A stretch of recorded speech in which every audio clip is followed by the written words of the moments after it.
Welcome back to Channel 15 Public Access News, broadcasting to you live here from the control room at the Digital Media Center on the campus of Southern Oregon University. Thanks for joining us. Tonight I'm doing a special on RVTV producers, of which I am, and also what they produce here at the Public Access Studio. I have a brand new producer still going through the training course, isn't that right? Yeah, I'm going through the training course right now. It's a lot of fun, and I'm learning how to do behind the scenes, use cameras, do the sound back here, and learn how to use the computers and graphics. And yeah, it's actually an amazing class. There's a lot to it, isn't it? For sure. And you won't pick it all up in the 8 hours that is the certification course, broken up over four nights, but it's a lot to take in. Yeah, you do the 4 classes, and then what you do is you do hands-on experience where you go and you work on shows. And I'm actually learning a lot being on the shows and just doing hands-on experience, right? It's sort of like run a camera and it's sink or swim. That's right. And someday maybe you'll be brave enough to try directing.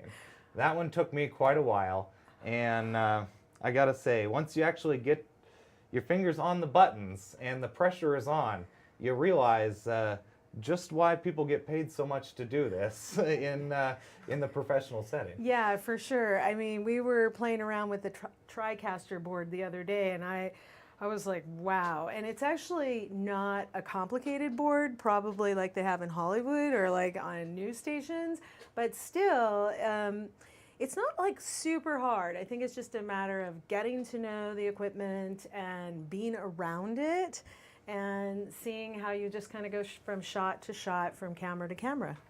That's true. I mean, I really do mean that you're not going to pick up everything right away, and I volunteered for dozens of shows before I really felt comfortable with the studio and all of the various aspects. Yeah, you know what's really great is that everybody knows that you are a student and you're interning on the show, and then everyone's helping you. And that's what's really great, is you don't feel, stupid or something. It's like, oh, they come over, they help you with the camera, they help you with the sound, and so then, you're getting a handle on how to do everything. So it's actually not hard at all. Not hard at all. Take that one to the bank. Well, it's a tremendous group of people down here, a community of producers that really do help continue your education beyond that basic certification course and really build proficiency. And I find it most amazing that you show up to various shows or even come volunteer for a whole day. They'll do 3 or 4 shows over the course of the day, and you might be doing something different for every show. You show up and you say, what do you need? And they'll say, oh, camera. And then eventually they'll say, well, can you run audio? Or have you ever run the teleprompter? And we really do have all of the basic elements that make a modern production studio run. Oh yeah, absolutely. Actually, I was pretty shocked because actually I used to live in Los Angeles and I used to be on the other side of the camera, but I'm really actually pretty surprised at how the studio has really great equipment, and it's not hard to run at all, and it's actually a really great place to learn is what I'm really finding. And actually I'm noticing, like, the more I'm here, the more that I'm really getting it, That's what it takes, and it takes kind of regular practice. Yeah. As well. But I'm not going to let you get away without telling us what you were doing on the other side of the camera. Oh, well, actually, the reason I'm here is because I was on a couple of shows. I did a little bit of face painting, and then my son was on Ramp Up Your English show. And I used to be an actress in Los Angeles and do all that kind of work, but now I'm looking to be on the other side of the camera. And so I just thought, this was a really great program, and the guy who's in charge says, yeah, you can come sign up and do the program, and then you start to get certified, I believe. Yeah. So what program do you have? Are you eventually going to produce your own program? Yeah. Your own show? I'm thinking about that. Yeah. I don't know. My son's in the class. Kids can actually come and be in the class, and so maybe I would produce my son. Or I actually thought about having a show about organizing and about how to organize your life, because that's actually something I've been doing with people, and it's really been making a difference for them. And so it would be a lot of fun to come in and show about organizing tips and different kinds of organizing things that can actually transform your life. And that's what I know I say this, what I love most about it's everything really, but it's people broadcasting what's important to them. Yeah. Our previous guest, Wanda, she focuses on things that matter to her and that she thinks should matter to you, and everybody really does that. It's what really is the passion of the individual producer, and so there's even a show called Passion. And that it is, I remember distinctly a bit from, have you taken the field certification? Haven't taken that yet, but I I'm highly excited. recommend it. Yes, I'm excited about that one. David the Bruce, he's, again, a volunteer. It's all volunteer people. It's everything is volunteer. There's a few paid staff members that babysit us and make sure we don't burn the building down or break anything. But other than that, it's all people who want to be here simply because they want to help produce your show in hopes that you might come volunteer on their show someday in the future. But David the Bruce, in his field certification course, talks about how what you are committing to celluloid or committing to bits of information and recording and broadcasting to the whole world is your heart. Yeah. It's what really speaks to you and what you feel is going to speak to other people.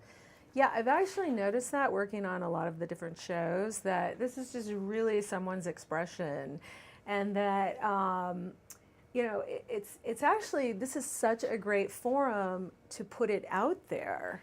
And like you said, as long as it's not off the charts or something, something that has to be played at 1 o'clock in the morning, they allow you to put what you need on. I like it. And we do have a fair amount of stuff that has to play around 1 o'clock. And I gotta say, David the Bruce produces a lot of that, but it really is whatever is important to you. Yeah. And even if it is a little bit edgy, I heard there's actually a burlesque show that's coming up. Wow. And there are certain, I think my show, my comedy news show, not this one, the one where we screw up the news more than actually report it. That was I believe the first ever show that had a closed studio time, 18 and over, if you will. And there is a safe harbor time after 10:30. You can use gentle swear words and that sort of thing. Just no hate speech. That's the real, thing that just gets everybody kind of like, maybe not. Yeah, I mean, I'm just noticing there's such a wide variety. Like, there's kids shows, and then there's the astrology show, and then there's talk shows, and there's a news show, and then there's the after 10:30 shows. So I'm just like, wow, this is right in my backyard. And I really have to say it's amazing. I find it equally amazing. And thank you so much for coming and telling us a little bit about your experience as a new producer. Sure. I'm excited to see what you come up with. Yay. Thank you. I know. Thank you. Well, let's hear now from one of our fairly prolific studio producers, Gary Mark Roberts, who likes to bring in musical guests from his favorite genre of rhythm and blues from the local area. Let's see what... I do have to mention, This is a part of my own promo series where I like to highlight some of what the many producers are producing here at the local public access studio, and what you could produce for the low, low fee of only $10 an hour for studio time, which is, trust me, bargain basement, unbelievably cheap for what is here. So check out this short promo for Gary Mark Roberts.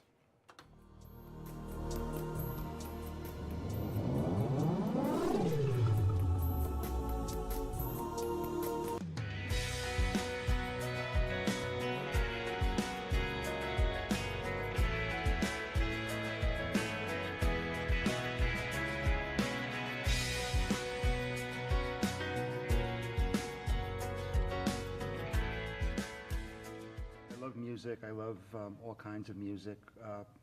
Jazz and blues and rhythm and blues are among my favorites.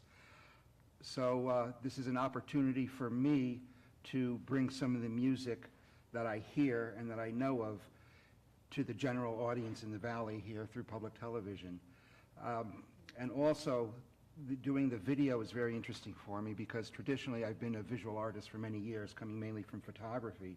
Whereas video is something I've always been interested in exploring, and a couple of years ago, the time, space opened up for me to take the production course, which I did, and it's been going on from there, and it's been a great opportunity to learn the craft a little bit better, and to work here with RVT, with all the wonderful crew people, other producers who work here, and it's been a lot of fun.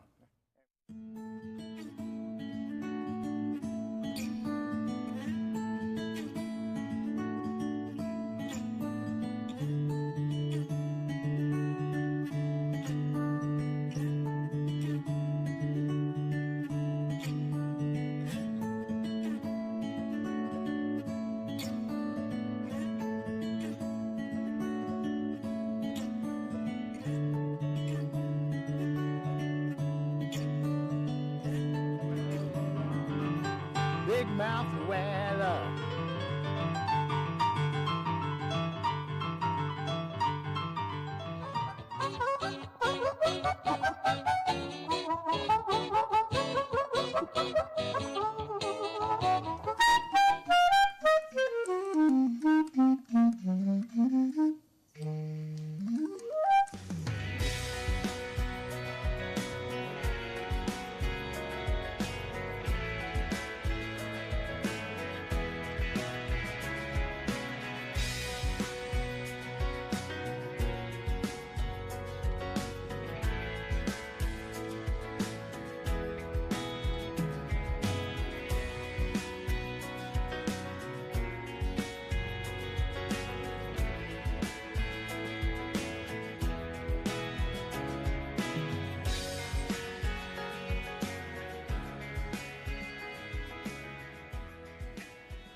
Welcome back.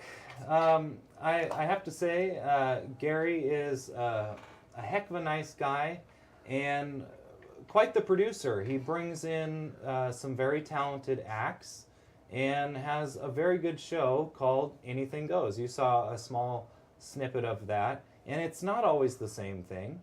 As the title implies, anything goes. So it's really what he's interested at the time, and what he wants to bring to you, the viewer. Well, I have another producer, another brand new producer, still going through the certification class, the studio certification class. David Nienow? That's Is correct. That right? That's correct. Welcome, David, and thank you you for being with us. Thank you. Glad to be here. Why don't you tell us a little bit about some of your first impressions of the studio here? I find it very, very impressive. You know, it's something that this is something I've been wanting to do for the last several years, and this is my year to finally take on the task of learning some video and film production, and I'm excited to be here. It's really been a cool experience being here and being exposed to the equipment, and everyone that's here has been really very nice, and they're not like overwhelming you with expecting too much. You know, it's a really it's a nice low key kind of a pace to learning the process, and I really like that. So I'm not overwhelmed at all. Yes. Yes. Well, how did you hear about the studio? I'm always curious. Actually, you know, I've watched the public access channels quite a bit over the years. So I've been aware of these classes for quite a long time. But the last several years of my life has been kind of in a holding pattern as I've been taking care of my father as his health's been declining with a whole bunch of different health issues.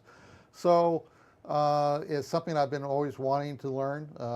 In the past, I've worked as a professional photographer shooting fashion glamour work with various fitness models. So I have a background in professional photography, and I've got a really nice Canon 7D body that I've used for all my pro work in the past, and never had once pressed a video button. So, I'm here to learn how to press the video button and what I do afterwards. It's a different beast, isn't it? Yeah, it is. Yeah. Well, and we have several photographers, amateur and professional, that have come down to the studio, and I've noticed that they take a very different perspective. Yeah.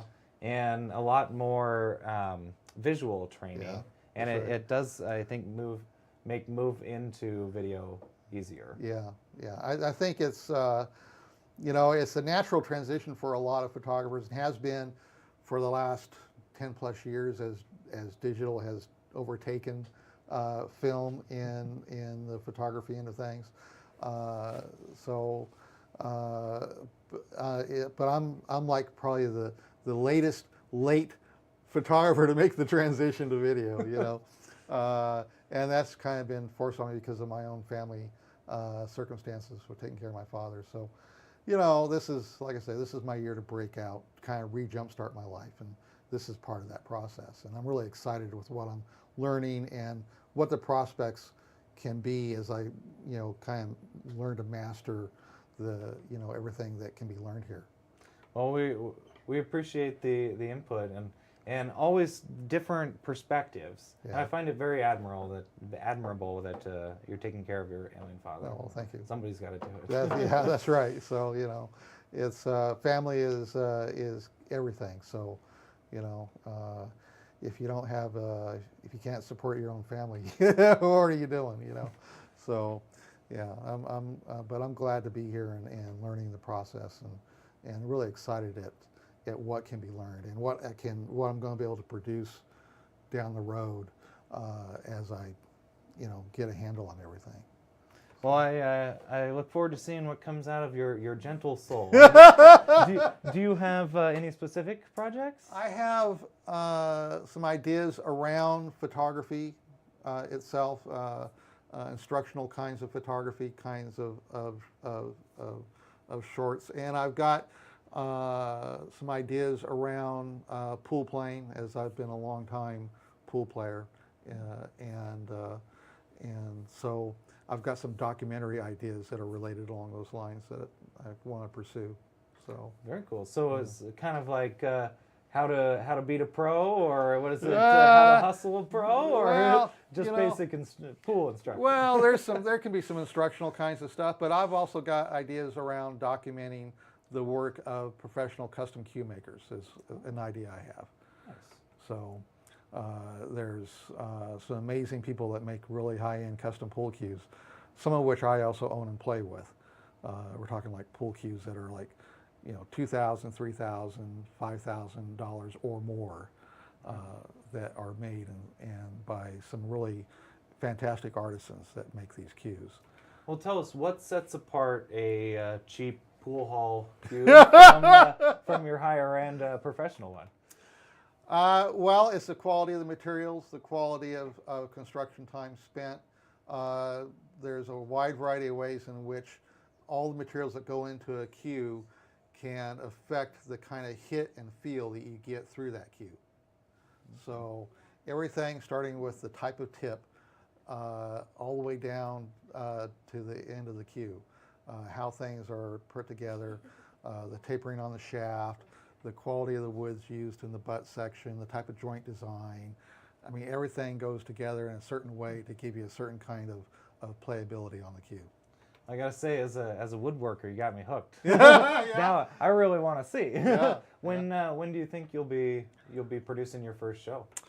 Well, I'm going to be doing the field production class next month.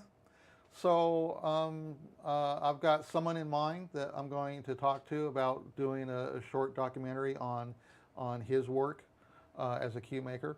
And if he agrees, then that will be my first big little video project.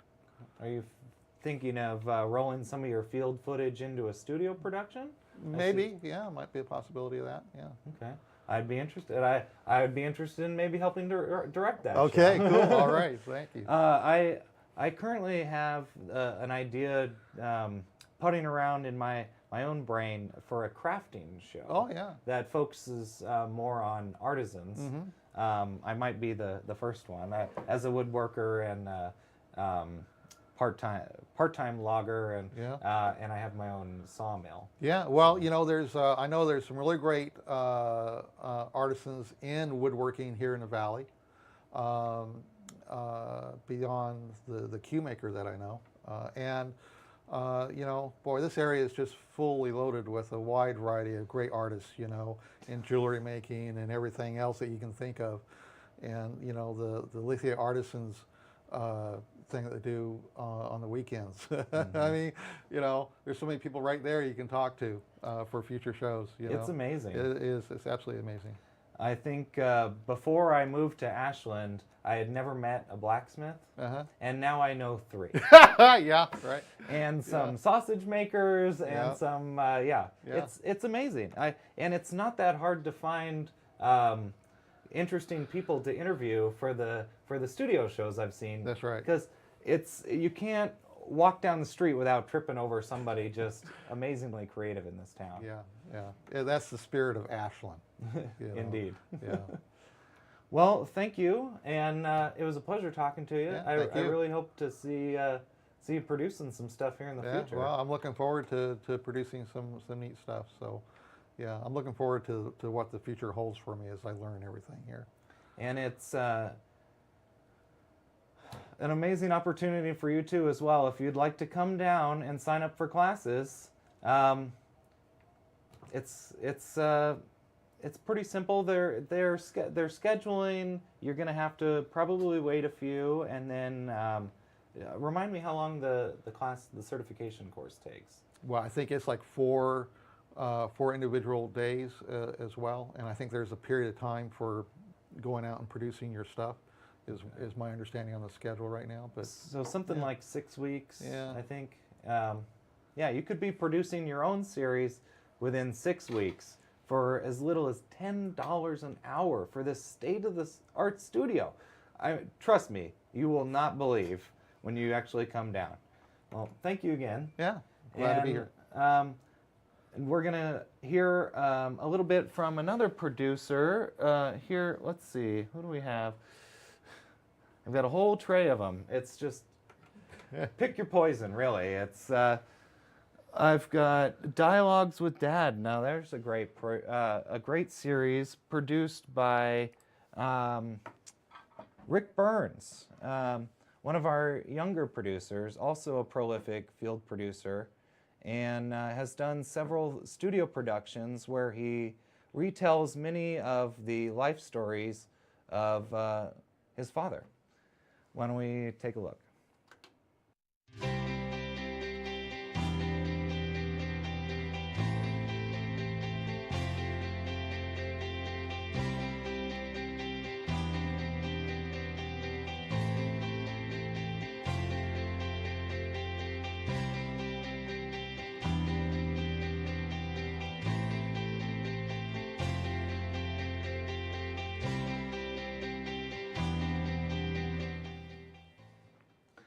A wonderful program, and it's only the tip of the iceberg. I think I've got another one here, Dr. Mike Live. He's a local psychiatrist. He's a counselor that wants to help. And if you tune in some Friday nights live when I'm not in here doing my thing. Dr. Mike is in the studio proper taking live calls where he can respond to your questions and give you some life advice. Why don't we see what his show is all about?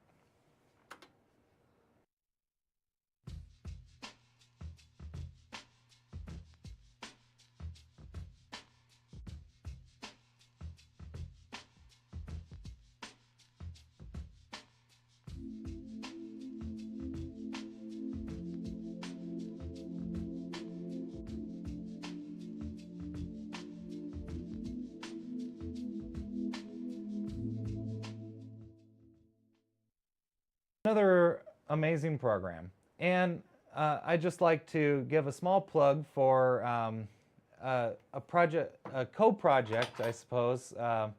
I found a new producer by the name of Regina Ayers, who was eager to do her own program, but just didn't know where to start. And she had this idea for a feminist talk show.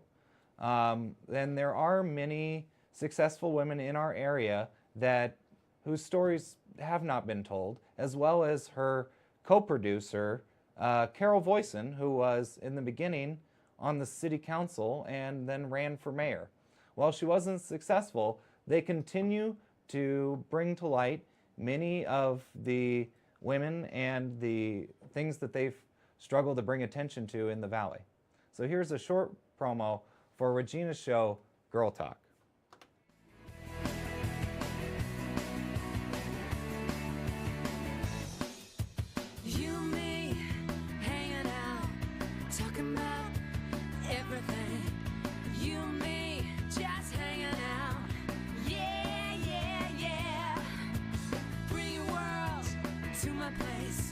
Make a smile on your face.